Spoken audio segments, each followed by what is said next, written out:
Hey everyone, welcome to another edition of the Dan and Joe Sports Show. As always, I'm Dan. And I'm Joe.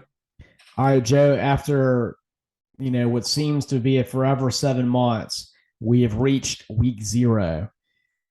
We have a couple games that are kind of interesting. Most notably, we have a game that involves an amazing locale that's going to be in Dublin, Ireland. But I think it's a really fascinating game in Northwestern and Nebraska, mostly because you get to have a beautiful trip to Ireland, but if for some reason Scott Frost, Nebraska, and of course Dakota's Crawford were to somehow be taking that long plane ride back to Lincoln, Nebraska from Dublin with an L, this would turn up the heat significantly on Scott Frost and be a serious issue for the rest of the season. Oh yeah, definitely. I mean, definitely, big game for Nebraska to try to get out, on a good start to the season, and a game they just really just have to win, as you stated. Well, Joe, last episode we were talking about we're doing a locker room talk. We're talking about great NIL names. Dakota's Crawford, who of course is now doing advertising for an AC company, is a Nebraska defensive back, and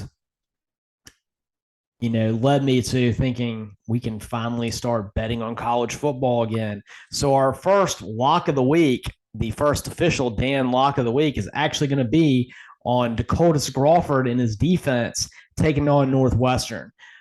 Joe, Northwestern has never really been a high-powered offense. Pat Fitzgerald has just done an excellent job at Northwestern. It seems like every other year they're very good. Last year they were down, so history says this is going to be a solid Northwestern Wildcats bunch.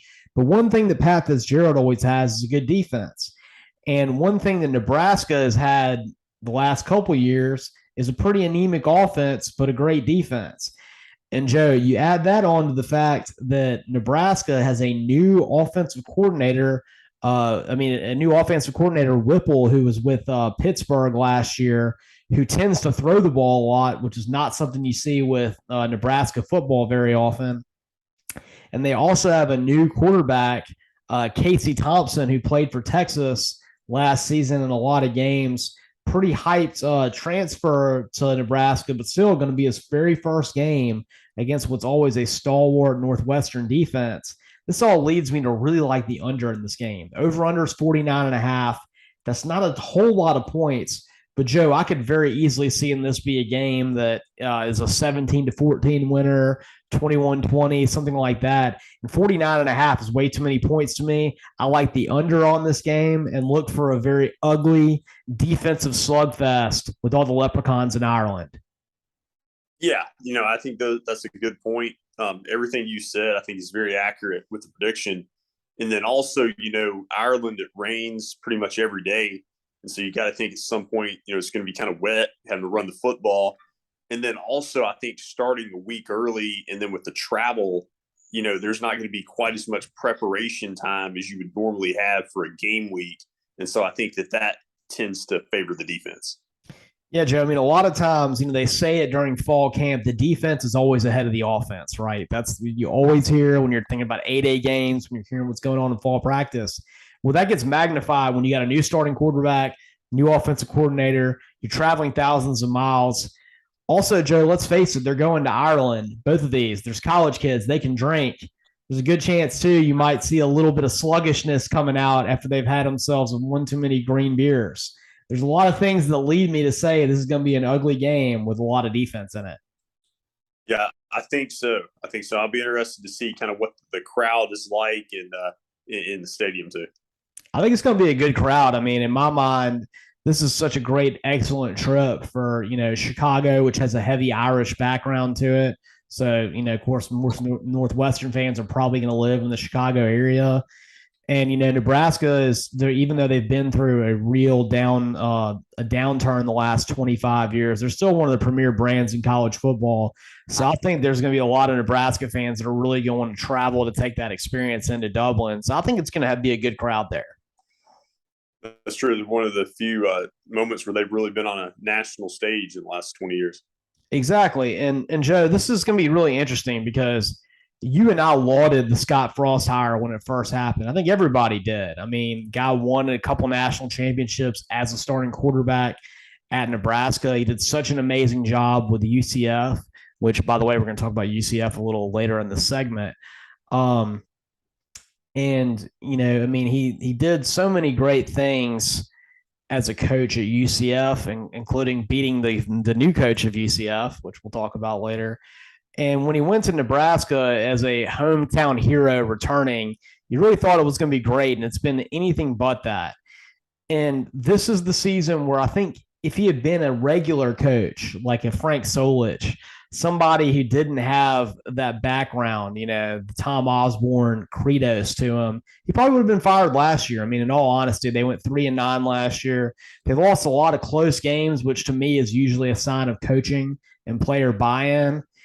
And he seems to have gotten the benefit of the doubt, which I think you and I both decided was the right decision to hold on to him.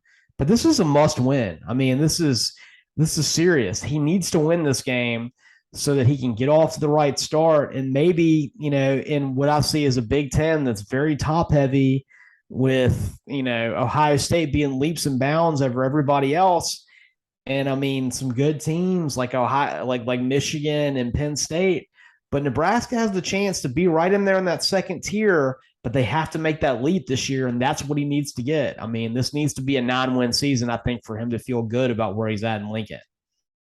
Oh, absolutely. And this is kind of quietly his 5th year. Like, it's hard to believe, he's been there that long. And, coaches just do not get 4 years kind of, with a head start, a jump start in this day and age, unless you're winning.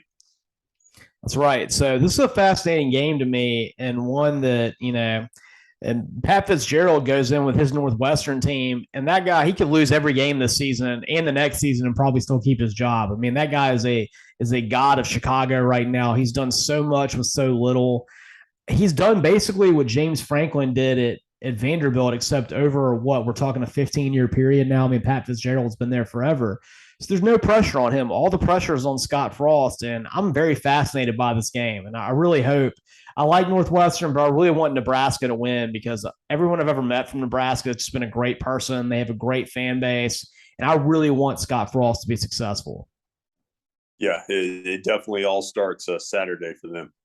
All right, Joe, speaking of a fan base that needs a big win and a big opportunity, let's go to the next game, and that's Vanderbilt and Hawaii.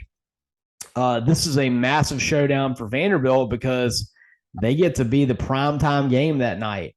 They also get to take a trip to a cool place. They travel out to Hawaii in a game where they're favored. And, Joe, I think you might have a little bit of a pick for the listeners on this one. That's right, Dan. I looked at, I think Vanderbilt is favored by 7 or 7.5.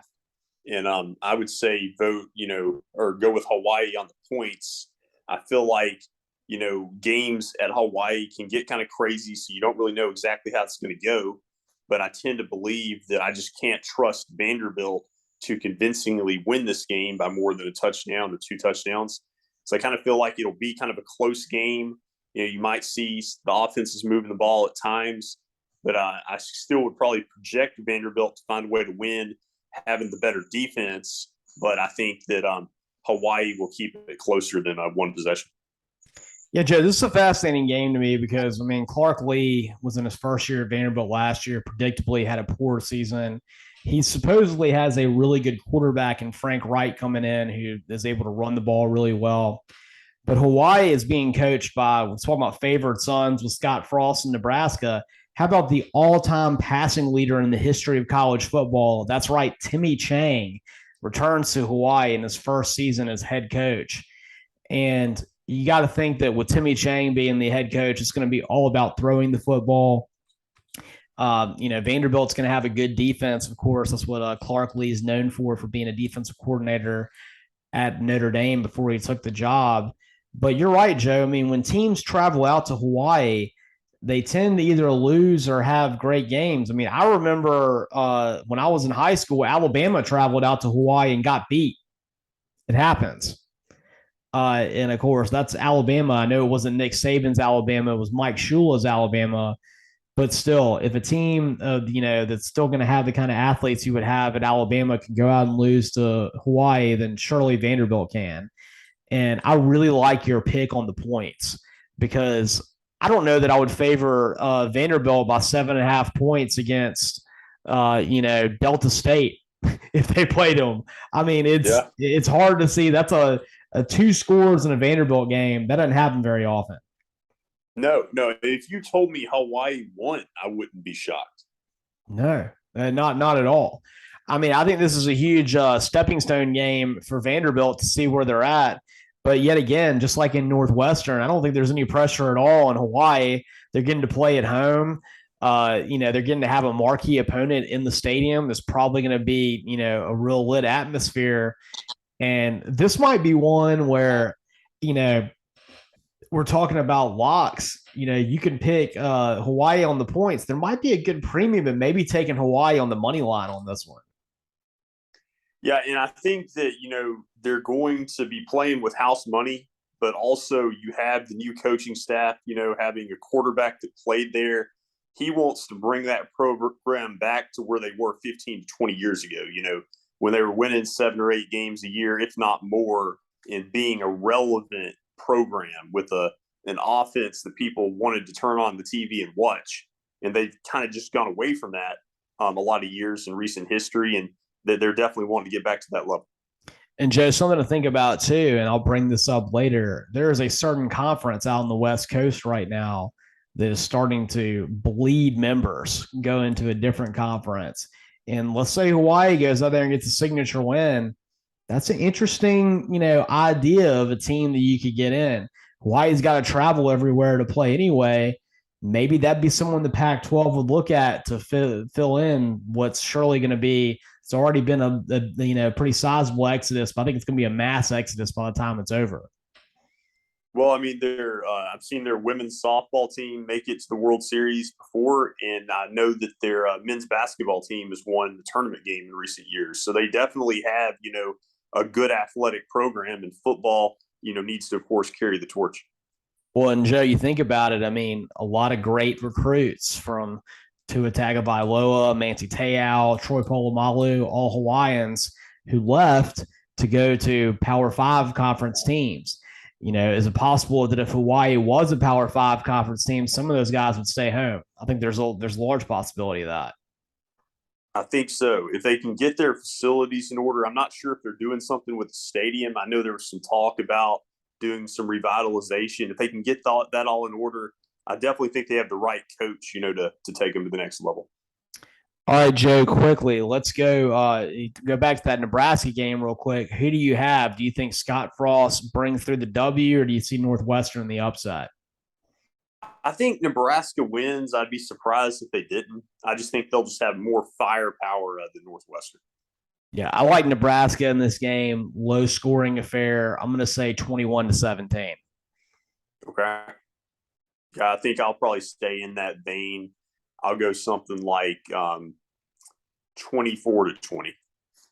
All right, Joe. And then switching over to the Vanderbilt and Hawaii game, who do you got in this one? I think Vanderbilt will probably find a way, but just kind of a game, where I bet both quarterbacks will try to throw the football a lot. But I think the quarterback that avoids turnovers the most, obviously will win. But I could see both quarterbacks having like multiple interceptions. But I'll give Vanderbilt a slight edge with the SEC defense. Yeah, I'm going to take Vanderbilt in this one too. But like I said, tight game, definitely not more than one score. I'm going to say Vanderbilt wins this one 31-28. Okay.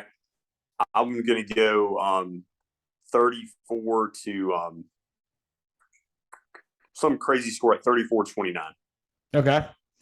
All right, Joe. And the last game that I found interesting this week is Wyoming taking on Illinois. Of course, Wyoming had a really solid season last year. I think there were some times where they were borderline a top 25 team. They've gotten a lot more credence lately with Josh Allen having all the success that he's had in the NFL. They're traveling to Illinois to take on Brett Bielema's Fighting Illini, who I thought had a very good first season.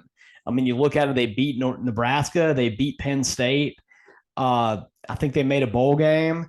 And this is, I think, a good game for him to take on, a pretty solid group of five team and maybe show people in Champaign, Illinois that they're finally starting to have a little bit of consistency with their football program. Yeah, I think it's important for them. I think that Wyoming has gotten some momentum as a program, and then also having Josh Allen perform so well in the NFL has kind of helped their program as well. And I think that Illinois expected to win, but definitely a good opportunity for both teams. That's right, Joe. And I think that if Bielema can have a really good year with Illinois this year, even get him to another bowl game, I think it'll just show that he just made a massive judgment and error in dipping from Wisconsin to Arkansas. I mean, he was doing a great job at Wisconsin. And frankly, the coach they have now is not doing anywhere near as good a job as what he did. Paul Chryst has not equaled the success that Bielema had. Of course, the coach beforehand had Barry Alvarez. Yeah, the Barry Alvarez that had. And I think Bielema, if he did okay at Arkansas, but I think if he had stayed at Wisconsin, he probably would have at least played in one college football playoff by now. And I think Illinois has got a steal of a coach right here. And I think that, he's going to keep making them better. Yeah, I mean, they've had, a couple of big name coaches having, Lovie Smith before him, but it didn't work out for Lovie Smith. He's more of an NFL coach. And Brett Bielema gives them a good opportunity. They kind of got lucky to get him. And now, we'll see how he can take it this year. That's right, Joe. All right. Before we get to where we're picking, we're looking at the top 10, or the number 10 to the number 5 teams that we have. I want to talk about a couple stories. And I mentioned it just a second ago about how the Pac-10 is like sieving teams out. Everybody's heard about USC and UCLA going to the Big Ten. Well, Joe, I heard some even more discouraging news. If you're George Kliavkoff, the Pac-12 commissioner right now, apparently Oregon officials were spotted in Rosemont, Illinois at the Big Ten headquarters meeting with Kevin Warren this week. And that is a very bad sign because Oregon, of course, you think once you take USC and UCLA off the board, Oregon is by far the most desirable property in the Pac-12. I mean, some would say that they're more desirable than UCLA is. I would say that's a toss-up because UCLA is so good at so many sports. But Oregon definitely is the big fish that's waiting out there. And my understanding is they went to the Big Ten groveling to try and join them. And that's a bad sign because you kind of feel like that's a done deal and it's going to happen. Yeah, it seems like it's only a matter of time. And, especially that we've completely thrown the geographics out the window. And it does look like that will eventually probably happen. And we'll see when. That's right, Joe, because, you think about it at this point, you got in those two teams, USC and UCLA, you want to make it to where they have some opponents that are around them. So it's not like every single road trip they have, they're traveling 3,000 miles to play in it. So obviously Oregon's a good next step. I mean, I think that you could probably see Cal. Maybe even they go after the Arizona schools. I don't know. I know that Cal and Washington are ones that are rumored a lot. You would think that maybe Oregon and Washington would be a package deal because you always think that these conferences never expand with one team. It's always two teams you're bringing in, right? Because you want to keep it as an even number. And so I think this is a very bad sign for where the Pac-12 is. And like I said, this is a time now where you got to think that, these programs like Hawaii, Boise State, San Diego State, the Pac-12 needs to start talking to them because they need to accept that these are going to be the kind of teams that they're going to have to get in because they're going to lose all of their big stars. Yeah, maybe even Wyoming too. A lot of these teams out west definitely will want to join forces. And, there'll be teams that are still there from the Pac-12, like a Washington State or an Oregon State. There'll be teams that will want to band together. I think so too. And especially ones like you think about Washington State and Oregon State are ones that are good at other sports. I mean, Oregon State's got such a great baseball program. Washington State's been good at, they've been good at football before, but they've been pretty good at basketball. And of course, Arizona is so great at basketball. And Arizona State's really good at basketball. I'll be interested to see what happens with them because they're both such huge universities. Arizona State at times has been the biggest public university in America. So it's going to be interesting to see whether they end up staying with the Pac-12 or if somebody else tries to gobble them up. And the interesting thing about some of these schools, where their emphasis maybe is not as much on football as far as like they're just not going to compete as well, is if you're in basketball, it really doesn't matter what conference you're in. Like it doesn't require the clout of what it takes with college football. That's a good point. I mean, Colorado is a school who used to be really good at football. They also used to be really good at basketball, but maybe they decide that they just can't keep up with football anymore and they'd rather be in, more of a local conference. They've already switched once. It would be really fascinating to me. Does Colorado come back on their hands and knees begging the Big 12 to take them back after they dipped out on them? That's a fascinating story to me too, because you could almost see that some of these schools go back to where they were before. That would be very ironic. Yeah, especially since if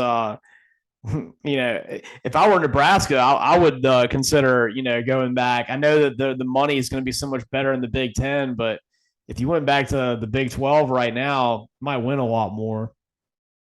Yeah, they're still the most difficult one for me to wrap my head around that they're in the Big Ten. So many times I still put them in the Big 12. I do too. I mean, and like I said, what I find so funny about all this conference realignment is that Colorado and Nebraska started it, and they are the teams that have done the worst in both of the conferences they went to. And they were both powers in the Big 12, and now they're also rans in these other conferences. And they started this awful cycle that we're on, and I feel like they're getting karmic retribution for it. It seems like it for sure. All right, Joe. Now we'll move on. So 10 through 5. We're not going by what the AP had. These are polls that we looked at before the AP came out. And Joe, our number 10 team is Baylor. Sitting there, of course, they had such a great season last year. They beat Ole Miss in a bowl in the Sugar Bowl. Denied Oklahoma State the chance to play for the national championship by stopping them on the 2-inch yard line. We've been looking at what we think is a very early season game for all these schools to kind of say where they're at. Well, Joe, I've got a very fascinating road trip they take the second week of the season where they travel to BYU to play a late game. That is going to be a very tough opponent. We know how good BYU's been in the last few years. It's a tough place to travel. It's going to be cold. I think that there's going to be a lot of things that's going to make this a difficult game. This could be an upset right here. It could be. The thing about Baylor is they've got a lot of momentum as a program. And it was an athletic program. They've got kind of a banner program right now when it comes to all sports. I think that the big thing for them is the loss of so much talent from last year's team. Had a lot of experience last year. They were one of the programs that kind of benefited more than a lot of schools from the extra COVID year of eligibility, because I think it allowed them to have players, that were older. Oklahoma State was another school that benefited from that too. And Baylor lost a lot of NFL players, to the draft. And so their defense, I think, will still be obviously the strong suit of the team, but definitely they'll have, a lot of holes to fill on that side of the ball. Well, Joe, they're definitely going to be filling a lot of holes on defense, but how about that hole they have in the running back room in Abram Smith? I mean, Abram Smith was an absolute beast last year. He's not there anymore. Now he's playing with the Saints, which I thought was one of the best free agent pickups the Saints had, by the way. I couldn't believe that Abram Smith dropped all the way to being a free agent. And so that's going to be something too. I mean, you thought about Baylor could run very well against even good defenses. I mean, Abram Smith had a lot of yards against Ole Miss last year, had a solid rushing defense. And they're not going to have him anymore. I don't really trust their quarterback room that much. And so I look at this as a very interesting game for Kalani Sitake and BYU to have a good chance to make an upset. Yeah, it feels like for me, Baylor's staring down at like an 8-4 caliber season. And so it's just, that's where it kind of gets unpredictable with some of these games. That's right, Joe. And I think this, is definitely, measuring sticks. I think Baylor might be one of the most overrated teams coming into this college football season. Everyone's really just giving them a ranking that's a reward for last season, not really based on what they have coming back. And if they go out there to Provo and they lose, that'll tell you that was right. And of course, I mean, I think for them to be a team that we should consider real in the top 10, they don't have to win this game by 20 points. But they do have to go out there and just win the game, I think. No doubt, no doubt. All right, Joe. And speaking of that big win that Baylor had against Ole Miss, one story that I wanted to get into before I got back into the top 10, John Rice Plumlee, who was the starting quarterback at Ole Miss a couple years ago, him and Corral, of course, had a famous quarterback competition that went from the Matt Luke era all the way into the Lane Kiffin era. And of course, Plumlee got to start for much of the last season that Matt Luke was there. He just got himself a starting quarterback job at UCF. He had transferred to play for the Gus Boss. And I knew when I saw that transfer that it was a good possibility to have this chance.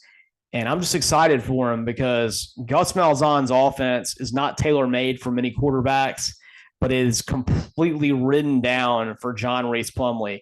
He might be the closest thing that Gus has had to Nick Marshall since he had Nick Marshall at Auburn. And we know what he was able to do with Nick Marshall. I think this is a match made in heaven, Joe. No, I really think so too, Dan. I completely agree. And I think that it's just going to be a lot of fun to watch. I think that it's going to be an offense that's, fast paced and electrifying. And I think that, Plumlee's already been, somewhat of a household name. I think he's going to be one of just the stars, not just in the group of five, but in college football this year. Joe, I'm putting my over-under at John Rice Plumlee rushing yards at 1,100 yards. I think he goes over 1,100 yards rushing in a Gus Malzahn system. I can see it. I think didn't he have 1,000, I think, when he started at Ole Miss two or 3 years ago? He did, Joe. He even had over 200 yards rushing against the LSU defense that won the 2019 national championship. Yeah, I mean, just a special talent when it comes to the speed that he has. That's right. So, here at the Dan and Joe Sports Show, we're really rooting for John Rice Plumlee, and I think that he's got a great chance to succeed with Gus Malzahn and UCF. Absolutely. All right, Joe, moving on to our number 9 team, Texas A&M. I'm sure a lot of people are going to point to them hosting Miami the third week of the season. Joe, I don't think Miami's anywhere near being a team that can compete with Texas A&M yet. What I find to be the big game for our number 9 Aggies is when they host Arkansas the very week after that. It's going to be a lot of focus on this Miami game with Mario Cristobal and Kevin Steele coming into town. But Arkansas had a great season last year, and more importantly, they beat Texas A&M convincingly last year. This is going to be a huge game to see who's the second best team in the SEC who has the chance to compete with Alabama. Because Arkansas last year, of course, won 9 games, beat Penn State, beat Texas A&M. They have a lot coming back. They got KJ Jefferson coming back, one of the best quarterbacks in the SEC. This is a significant chance for Arkansas to take that step forward. And if A&M really wants to be considered a top 10 team, they have to win this game at home. Yeah, absolutely. And, it's one of those things, I may have said this before, I wish that this game was actually on campuses and not always on a neutral location. That's the one thing about this game that always frustrates me. But regardless, Arkansas, has always been one of those teams historically that can kind of sneak up on people, and especially with what they did last year to A&M. And, of course, this year, both teams are coming up back in with hype to start the season. A&M with a lot more hype, obviously, in the top 10. But with Jefferson, even without Treylon Burks, who went to the NFL, I mean, this is still going to be a very dangerous offense for A&M. Right, Joe. I mean, we mentioned earlier that they got one of Oklahoma's best wide receivers in the transfer portal. Jadon Hazelwood transferred to Arkansas. So they've got someone to fill a little bit of Treylon Burks' shadow. I think that's going to be one of probably the most exciting games of that week to see which one of these teams is ready to kind of take that next step to being the second best team in the SEC West. Right.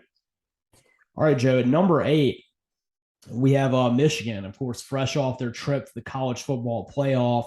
Had a little bit of a rough offseason, which is per the usual with Jim Harbaugh. He never seems like he can just keep a good thing going for a long period of time.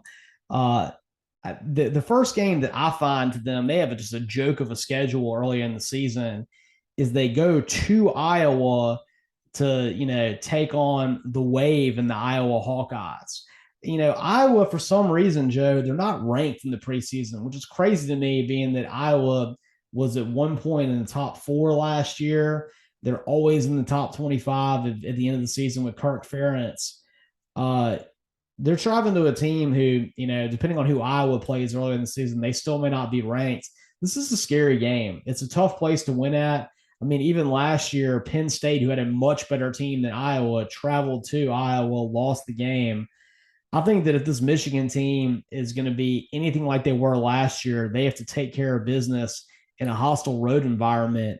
And the biggest thing that I'm fascinated to see in this game is, are we seeing JJ McCarthy or Cade McNamara be the starting quarterback? And if it's the youngster Cade McNamara, how's he going to deal with that really just tenacious Hawkeye defense? Yeah, it's going to be tough, and just that road environment too is just so powerful when they can bring up the volume there. And the running game, was really good with Woodson last year for Iowa. They're always good at running the football, which works well for them, trying to beat a team in an upset and run the clock. And Michigan's kind of one of those just forgotten teams for me. Like, I feel like with all the hype I've heard with CJ Stroud the last few days in Ohio State, like, you almost forget that Michigan won the Big Ten last year. You almost feel like Ohio State did. And so if you're Michigan, you had that great season last year. You've got to kind of take back, the hype yourself, and it all starts against Iowa. Yeah, Joe. I mean, I think that you're going to have to probably see the running back Akram have a really good game. Of course, Zahn Haskins is now going to the NFL, but they still have Akram the other side of that. That's going to be a knock him out, drag him out game, and we'll see if Michigan's really able to still compete with Ohio State and have another great season based on how they do in this game. Because we're going to know nothing about them before they play this game. Because it's like Colorado State, UConn, Hawaii, they're not playing anybody before they take on the Hawkeyes. Exactly. All right, Joe, moving on to our number 7 team. It's General Booty's Oklahoma Sooners. We just wish that he was starting for Oklahoma. He's not going to be. But this is going to be, I looked at Oklahoma's schedule earlier. They have a matchup against Nebraska the week before. We still don't think Nebraska's in the area where they can really compete with Oklahoma yet.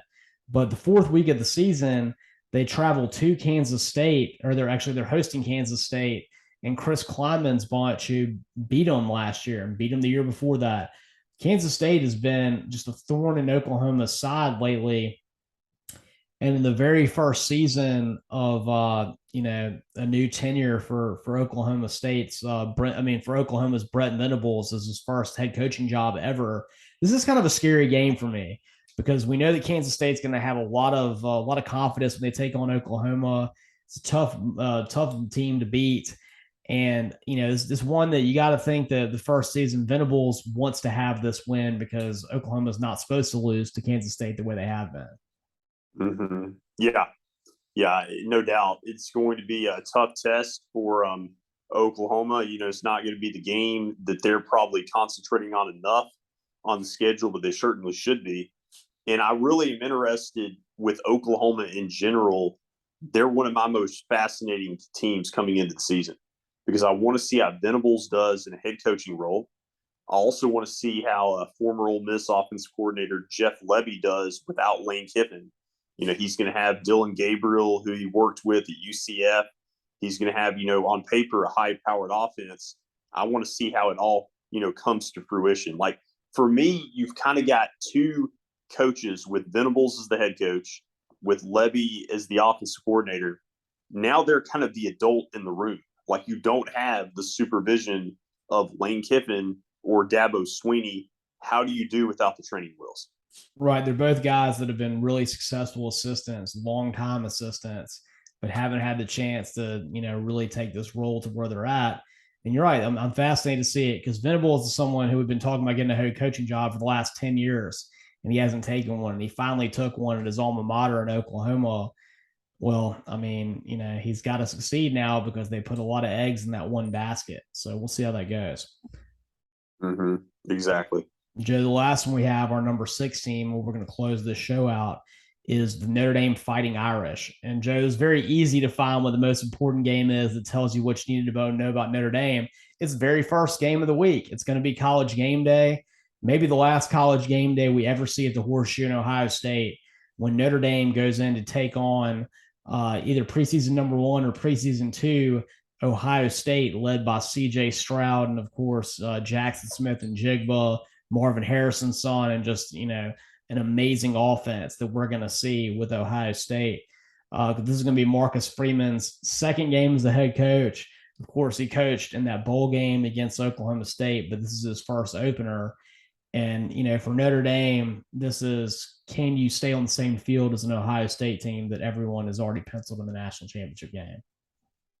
Yeah, I'd almost kind of forgotten about the magnitude of this game. And I was looking at the week 1 schedule. I was thinking to myself, why is Georgia Oregon not the night game? And then I saw this top 5 matchup, and I was like, okay, that's the reason. And you're right. I mean, Ohio State, like I was talking about earlier, getting so much credit with that offense.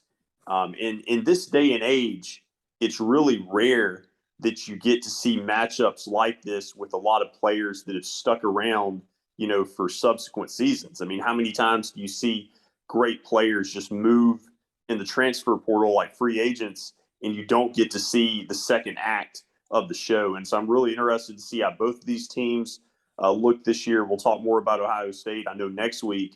And with the Notre Dame under Freeman, that's definitely going to be an interesting team as well. Yeah, it is, Joe. We're going to really preview this game in depth next week, but it's definitely the game of the early season for Notre Dame and for Ohio State. And we will see which one of them comes out victorious and has got themselves a really good chance of making the college football playoff. And if you want to listen to that analysis, definitely check us out next week. You can catch all of our episodes on Spotify. You can also watch us in live and living color and subscribe to our YouTube channel. Over the past few months, we have a lot of episodes on there, and you can follow us on Twitter at DJ Sports Show. And as always, I'm Dan. And I'm Joe.